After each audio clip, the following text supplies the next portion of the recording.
these intruding body cavity searches. As the eventful travel season nears, I wonder about security lines at airports I will be encountering, getting stuck in line with the full body scanner, or getting away with pleasant, lovely, old-fashioned metal detectors, leaving me with a radiation dose.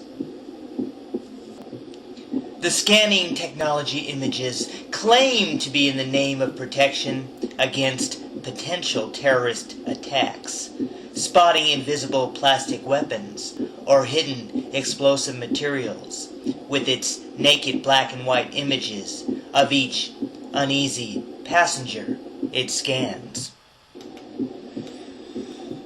I progress through the backscatter X-rays, seeing through my clothes with X-ray vision, informed of radiation poisoning.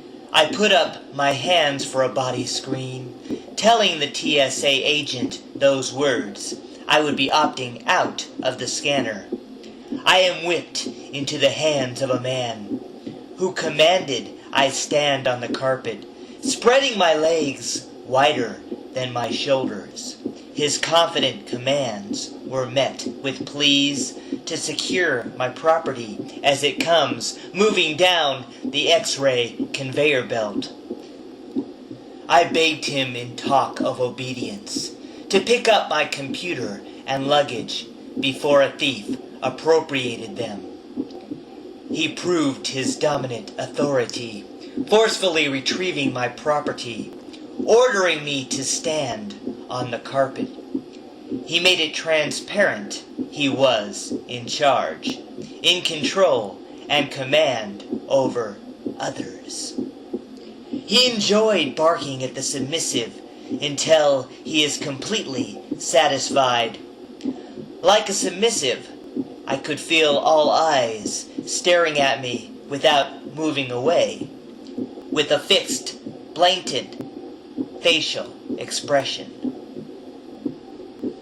The passengers with curiosity, the agent with open hostility, standing in front of me with steely eyes, with distinctive impressions of power. A force emanated from his white shirt, and a gold badge conveying a bright glow. Legs parted, a visual disturbance. Feels like an epileptic episode. His hot breath feels like a migraine headache. My heart is like a sudden collision, leaving a loud noise breaking in pieces. My eyes are like a quick, sudden failure of computer systems losing data.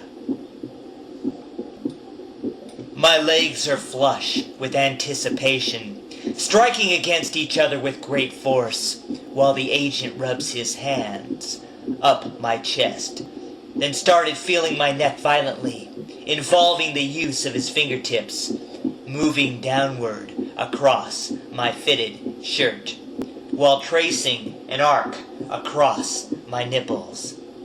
I shivered violently at his caress, vibrating rapidly from my disgust. The agent gets on his knees, causing fear. Then trembling movement as he searches my legs while caressing my moving calves, while feeling for contraband up my leg. He touches, then asks me to turn around with a voice full of electric power. His electric hands eagerly slid up the back of my cold legs to my buttocks, leaving me full of tension at firm grips, sending an excitement through my body. His agent mission penetrating deep into my enemy territory, spreading through the inside of my hot pants, forcing a pathway into my waistband while searching for an explosive package. I breathed harder in anticipation as he systematically searched inward.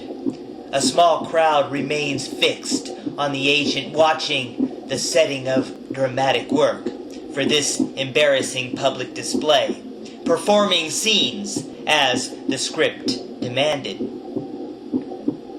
The spectacle attracted attention from passengers who were gaining pleasure like voyagers watching sexual acts, unable to look away from action in front of them like scandalous events.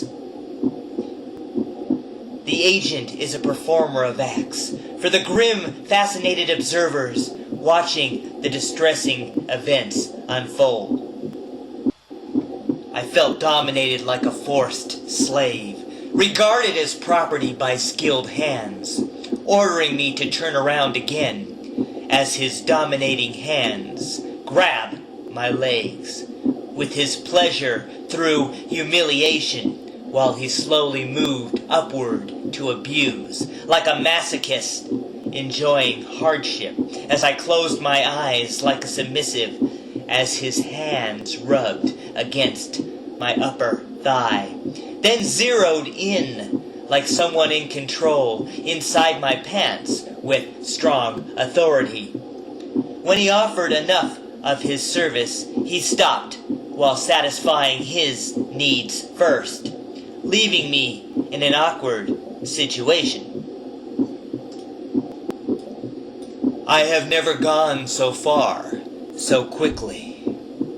Then, in an unpleasant fleeting moment, lacking all physical coordination, the anonymous pleasure and its pain was followed by a detached indifference, like after a proctologist's visit, dressing by putting on my belt and shoes.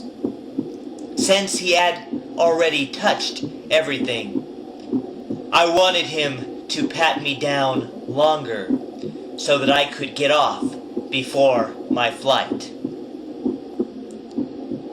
I wanted to smile, then inquire if I could come around this line again.